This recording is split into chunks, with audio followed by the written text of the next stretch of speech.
I wanted you to bring in your top 20 Pac songs, right? And I got my top 20 Pac songs. I'm curious. So basically, I wanted to do this because I was wondering, man, if Pac was in the verses, what songs would Pac play?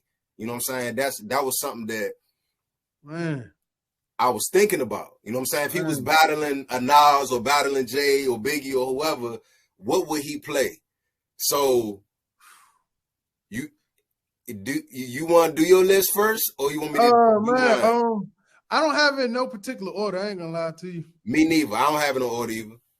But you know, I always jump off a few. Like in the verses, I get around. I get around. Okay, I got that on my list. Keep your head up. Yes, sir.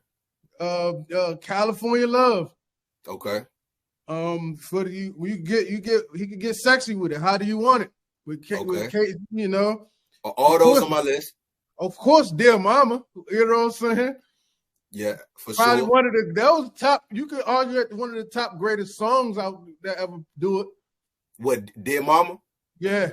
Oh, hands down, for sure. You know what I'm saying? Two of America's Most Wanted.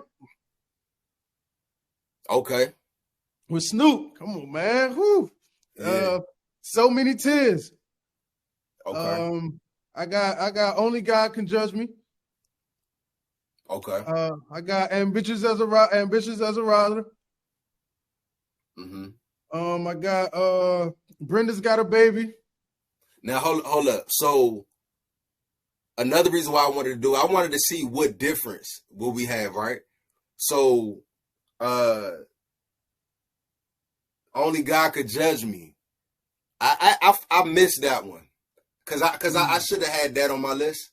I missed that one. Mm-hmm. And I would replace one for that. And what you say before that? I said Ambitious as a Rider.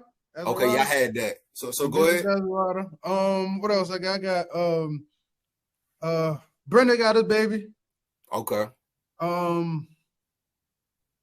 Ain't Mad at You. For sure. That's one of my favorite Tupac songs. Yeah. I like Temptations. Okay. What else I got? It was one of them on the Gridlock soundtrack. Yeah, I got it's in my playlist too. But I like did I say so? I said So Many Tears, right? Nah, I ain't hear that. If so you did say it, I didn't hear it. Yeah, nah, So Many Tears. Oh man. For sure. The Hearts of Men. Hearts of Men. And was you able to shorten it to 220? Yeah. No, it's hard, man. The thing is, even with when I get rankings for real, yeah. Especially when you get towards the bottom, it's interchangeable in the mood, for real. Right. The mood to change it up. You know what I'm saying? Like Hail Mary's on there. I think should be it should be in the verses. Yeah. What else I got? I said that the joint with Picture Me Rolling. Picture Me Rolling, okay. What number you on now? Do you know? Dang, I done lost count. I done lost count. Yeah, I'm gonna name a few more though. The Live and Die in LA. I like that joint, yeah. I love that. To Live and Die in LA. Would you count Smile with Scarface? For sure. Absolutely. Okay, yeah, features count for sure. All right, bet, yeah. Me Against the World. Okay. I mean, so that rounds it out for real. All right.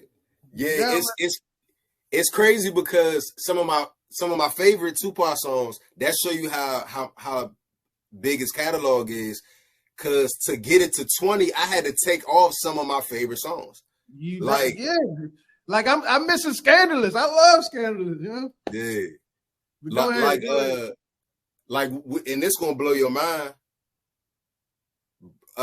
Brenda's Got a Baby didn't make the 20. Oof. You know what I'm saying? And I love Brenda's Got a Baby. To Live and Die in LA didn't make the 20, and I love that song. You know what I'm saying? Like that's just an example. So going through my list, right? So, and it's no order like you said. So I got Pain from the Above the Rim soundtrack. That's top 3 favorite Pac songs. Yeah. I got Ambitious as a Rider. I got No More Pain, the joint produced by Devontae. Yep. I got I Ain't Mad at You. I got Hearts of Men. Mm-hmm. I got that's produced by DJ Quick. I got So Many Tears. I got Temptations. I got Dear Mama. I got Keep Your Head Up. Yep. I got I Get Around. I got Do for Love. Do for Love. Yeah, I would put that in there. Yeah. I got Do for Love. I love that joint. Against All Odds. Hail Mary. Crazy. Smile. I got Thug Love with Bone Thugs. Yeah. He snapped on that one too, yo. He snapped on that. Say it again. He snapped on that one, yo. He did. I got Changes. I got How Do You Want It? I got I got Death Around the Corner, right? But I would swap Death Around the Corner out with Only God Could Judge Me. Okay, yeah. That's the one I would swap out. And California Love. And that's the 20 right there. So as you can see, I left out a whole lot. But to me, those are the top. Like if he was doing the verses, he'll probably. It's crazy because I said Biggie would get anybody up out of here, but that would be a battle right there. That would be a battle. Yeah, that would be big man. Listen, now the Bone Thugs joint, Biggie utilized Bone Thugs way better. Like I ain't gonna hold you. Like that Bone Thugs with Biggie was way better. Yeah, you know what I'm saying. But I do think if it was a versus, young, that'd be a hell of a battle. But I think Pac, because it's a broader reach, will win it. Like you said, Brenda Got a Baby's not even on your list. But if he was to play that in there, every mom would melt to their knees, and you what song you gonna play after Brenda Got a Baby, bro? Yeah, see, I and the songs that I picked, I chose the songs based on what I think will rock the crowd. Yeah. So I feel like he'll get that same response, but it'll be better for the crowd with Keep Your Head Up. You see what I'm saying? Yeah, for sure. And and just being, that's why I said, being at the Wu-Tang show, and I'm looking at the crowd, and you know what I'm saying, and they just hardcore, just real hip hop. He could win with that, you know. Like you won't, and when you play that and Keep Your Head Up in the arena, and you can just hold the mic out for the crowd to sing it. Pac different, man. It's funny because I always say I feel like Pac was as good of an actor as he was a rapper. Yeah, fact. And that's what just put him on another planet from everybody. You know what I'm saying? Because it's like, because Will Smith is a great rapper and a great actor, but he's a way better actor than he is a rapper, in my opinion. You know what I'm saying? Pac, I feel like is like even. I mean, he was a superstar through and through, for real. Yeah, and even in that little time, man, he like to make my case with that. Juice, Poetic Justice, and Above the Rim is 3 of like black classic movies. You know what I'm saying? Yep. Like if you going through black movies, you can't not talk about Juice or Above the Rim or Poetic Justice. Right. You know what I'm saying? So just in that little bit of time. So imagine if he was still here. Yeah. What he would have, you know what I'm saying? Like, I mean, that's why, you know, that's why when you said now, Pac in a class of his own. He just Pop, you know what I'm saying? I ain't Pop because it's the music and deeper than rap. It was just deeper than the music, outside of music. It was, if I could create a black person character, you would kind of create Tupac. You could do that's seriously. He, like you said, acting. He was at that time, it was everything for black people, because he was across the board. You know what I'm saying? It's across the board, Across the board, and not to mention, his ability to lead. You know what I'm saying? Him as a leader. You know what I'm saying? That's another thing. So like, yeah, he definitely different, man. Now the top producers. So that was hard. He limited to 5, man, bro. And just to say to go back to Pac for a second. Another thing that would have happened, Pac would have had, if he kept going, Pac would have had like a Timberland beat or a Kanye West beat or a Just Blaze beat or a Dr. Dre. He would have been rapping on them type tracks too. You feel me? Well, you know, Pac, if he wasn't feeling you, I don't know if he would be feeling some of these cats. Like, he wasn't feeling you. If he wasn't feeling you personally, he ain't rocking with you. Yeah, ain't no. I feel you. But what I'm saying is, Pac's production, it was getting better as his career. But you know the crazy thing is, it was getting better, but he was taking the underdog producer. Yeah, he would do that. One of my favorite producers, really low key, is Dez from Corrupt. Dez. Dez. Yeah. He took.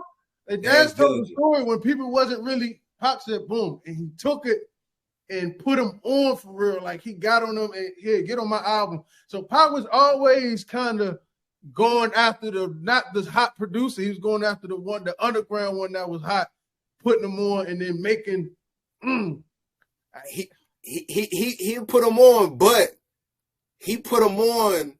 He still had the top producer in the game on that album. Who? Like Dr. Dre. You know what I'm saying? And not only Dr. Dre, but DJ Quick and Devontae from Jodeci. You know what I'm saying? Like, but the Don Killuminati album, he absolutely did what you're saying. Like, he took beats from no-name producers, quote unquote, and made them famous. You know what I'm saying? 50 Cent do that too a lot. You know what I'm saying? He he did that later on, because early on he was produced by Dr. Dre as well. But 50 Cent is known to do that too. But Pac knew that, because he could rap on any beat, you know what I'm saying? And he knew the power of having that vicious beat. Like, Shock G got a story where he was like, he said he was just playing beats and stuff. And I forgot what beat he heard, but he was like, Shock G was like, Pac looked at Shock G, was like, "Man, if I had a beat like that," and then like just walked out the studio, right? And he basically was saying that was Pac's way of telling him, he was challenging you, give me some heat, you know what I'm saying? Then that's when he gave him "I Get Around" right after that. See, so he was challenging these producers for real. Like, that was the unique part about, like, he had some of these top, like Dre probably one of the biggest names ones, and you saw that one, he didn't even rock with him, because even he was like, man, Dre don't even really produce this stuff. That was Pac thing, you know what I'm saying? So I don't remember that. Man, bro, you remember he was calling out Dre, he was calling him all types of names. I do remember they was beefing, but I don't remember him saying he ain't producing it. Man, bro, yeah, I mean, that's some of the chatter you hear about some of these producers. You know what I'm saying? They get people you don't know about in the room and curate these producers, and they collaborate. You know what I'm saying? Slap their name on it and take the credit, and that happens a lot. You know what I'm saying? Scott Storch produced Still Dre. Yeah. I mean, let me say this. They co-produce. That's the true term. You know what I'm saying? Dre, I would put Dre in the top 5 just off of some of the monumental songs that he did. Dr. Dre have never not did a beat and slap his name. He worked with another producer, just like Timberland and all these other producers. But because there's some producers that do what you're saying. Like I heard Herb Gotti did that. Like I don't count here. like a beat that he had no part of, he put his name on it. You know what I'm saying? Yeah. So you think Dre definitely, like I said, Dre would be he's in the top 5 with me. I think because of some of the iconic things that he was a part of. Like he better be in your top 5. Yeah, you know what I'm saying? So I